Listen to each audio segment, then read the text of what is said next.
ano, natatanggal siya. Yung isa, natanggal naman, kaya lang may natira pang kaunti. So, mamaya. Ayan, natatanggal nga. Gaganyan lang daw. Amazing. So, sabunan na lang natin yan mamaya. Tanggal na siya, oh. Alcohol daw or hand sanitizer.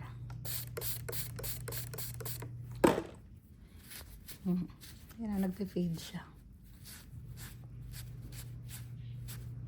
Diba? Tanggal na. Konti na lang. Dala na yan sa sabon mamaya. Itong isa, medyo malaki pa. Ito yung nakuha ko kanina. So, yan. Yan ang ating DIY for today. Hirap ay. Huwag daw aanhan ng mainit na tubig kasi magiging permanent yung ink sa tela. O, diba? Medyo matagal pero carry na. So, yun. Kasi natanggal na yung pinakamadumi. Ayan. Kumapit siya dito sa tissue.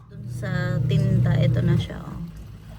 Ayan. Natanggal naman siya pero kailangan lang natin siya siguro ibabad. Tapos kusutan para matanggal ng gusto. So, yun. Effective. Effective din. Pag mga maliit lang na mga yung ink, madali lang siya matanggal using alcohol. Pero pag medyo, kasi ano to yung parang bulto ng ink, kaya medyo matagal siyang matanggal. So, ayan na siya.